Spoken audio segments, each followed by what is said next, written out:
Assalamualaikum warahmatullahi wabarakatuh. Bertemu lagi dengan saya Budi Kurniawan dalam pembahasan materi pelajaran IPS.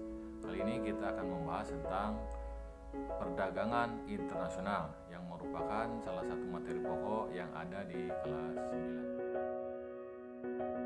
9. Baiklah, kita mulai kegiatan pembelajaran untuk kali ini. Kali ini kita akan mempelajari tema ketergantungan antar ruang dan pengaruhnya terhadap kesejahteraan masyarakat dengan materi pokok adalah perdagangan internasional. Tujuan pembelajaran untuk kali ini adalah ada 4. Yang pertama, peserta didik dapat menjelaskan pengertian perdagangan internasional. Yang kedua, peserta didik dapat membedakan perdagangan internasional dan perdagangan dalam negeri. Yang ketiga, peserta didik dapat menganalisis faktor pendorong dan penghambat perdagangan internasional. Dan yang keempat, peserta didik dapat menjelaskan manfaat dari perdagangan internasional. Baiklah, mari kita mulai pembahasan materi pokok mengenai perdagangan internasional. Sebelum kita bahas mengenai pengertian perdagangan internasional, kalian harus paham dulu mengenai ekspor dan impor. Apa itu ekspor? Apa itu impor? Ekspor adalah mengirim atau menjual barang ke negara lain atau mengirim atau menjual barang dari dalam negeri ke luar negeri. Biasa pelakunya disebut eksportir. Kemudian apa itu import? Import adalah masuknya barang dari negara lain atau masuknya barang dari luar negeri ke dalam negeri. Pelakunya biasa kita sebut importir. Nah, sekarang kalian harus paham dan mengerti apa yang dimaksud dengan perdagangan internasional. Baiklah, kita bahas pengertian perdagangan internasional. Perdagangan internasional adalah proses pertukaran barang dan jasa antara dua negara atau lebih dengan tujuan mendapatkan keuntungan atau laba. Jadi, yang terlibat dalam perdagangan internasional itu bisa dua negara atau lebih dari dua negara. Tujuannya adalah untuk mencari keuntungan atau laba. Kemudian, kita harus bisa membedakan antara perdagangan dalam negeri dan perdagangan internasional. Sekarang kita bahas dulu perdagangan dalam negeri. Dalam perdagangan dalam negeri, kegiatan dilakukan dalam suatu wilayah negara. Jadi, yang kegiatannya dilakukan dalam wilayah negara tertentu. Yang kedua, pembeli dan penjual bisa bertemu secara langsung atau face to face. Yang ketiga, mata uang yang digunakan sama. Contohnya, kalau yang berdagangnya di Indonesia, maka yang digunakan adalah mata uang rupiah. Kemudian yang keempat, tidak dikenai bea masuk karena kegiatannya ada di dalam negeri, ya. Kemudian yang kelima, biaya angkut lebih murah. Dan yang terakhir, peraturan perundang-undangan sama atau memakai hukum nasional. Kemudian perbedaannya dengan perdagangan internasional, kita lihat. Dalam perdagangan internasional, kegiatan dilakukan di wilayah antar negara yang tadi dalam pengertian bisa melibatkan dua negara atau lebih. Kemudian, pembeli dan penjual tidak berinteraksi langsung, ya. Apalagi zaman sekarang, zamannya online, zaman serba teknologi. Jadi pembeli dan penjual bisa secara digital menggunakan media.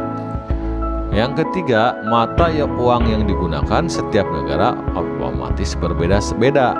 karena setiap negara memiliki mata uang yang beda, sehingga yang digunakan adalah devisa.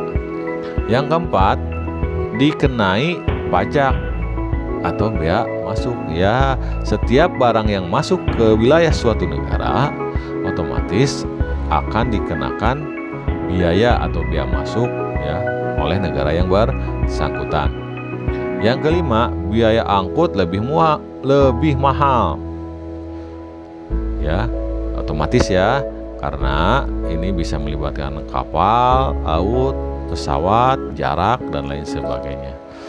Kemudian yang keenam, kualitas barang harus mengikuti standar internasional. Ini biasanya standarnya sudah ditetapkan. Dan yang ketujuh, peraturan perundangan yang dipakai berbeda karena memakai hukum internasional. Kemudian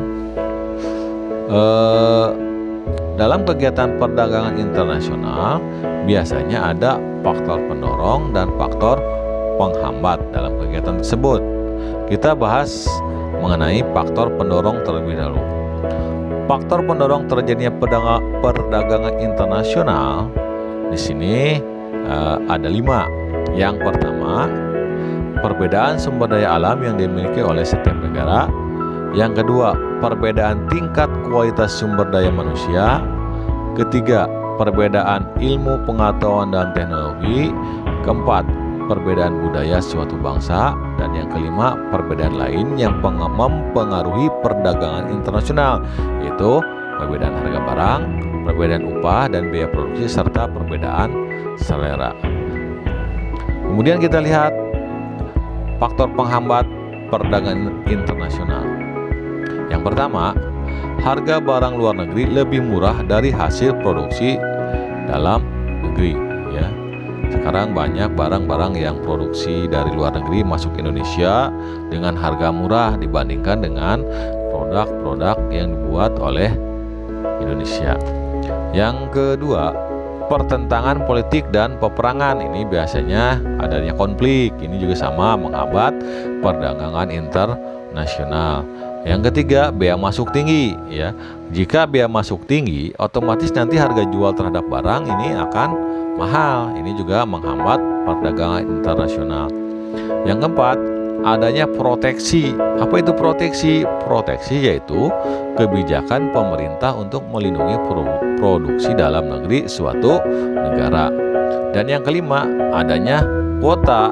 Apa itu kuota? Nah, ini kuota yaitu kebijakan untuk membatasi jumlah ekspor dan impor barang dari suatu negara. Ini bukan kuota handphone ya, ini kuota yang ada hubungannya dengan perdagangan internasional.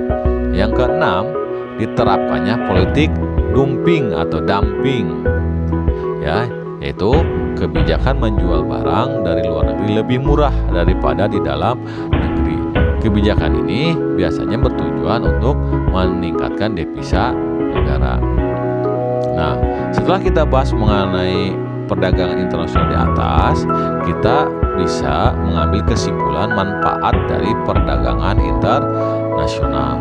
Manfaat yang pertama, setiap negara dapat memenuhi kebutuhan akan barang dan jasa ya. Barang dan jasa yang tidak diproduksi oleh suatu negara bisa dipenuhi dari negara lain. Yang kedua, setiap negara dapat menciptakan spesialisasi produk. Nah, ini untuk menciptakan daya saing ya. Yang ketiga, penduduk dari negara yang melakukan perdagangan akan mendapatkan barang dengan mudah dengan harga murah. Yang keempat, mendorong kegiatan produksi. Dan yang kelima, setiap negara dapat meningkatkan hubungan persahabatan antar negara. Keenam, kegiatan produksi dapat meningkatkan hasil sehingga perusahaan bertambah maju dan membuka kesempatan kerja. Ketujuh, pendapatan negara meningkat melalui perolehan devisa hasil ekspor. Dan kedelapan, mendorong kemajuan ilmu pengetahuan dan teknologi karena masing-masing negara ingin meningkatkan kualitas dan kuantitas barang. Kesembilan, mendorong pertumbuhan ekonomi menyerap banyak tenaga kerja sehingga dapat mempengaruhi atau mengurangi pengangguran. Demikian ini beberapa pembahasan mengenai perdagangan internasional.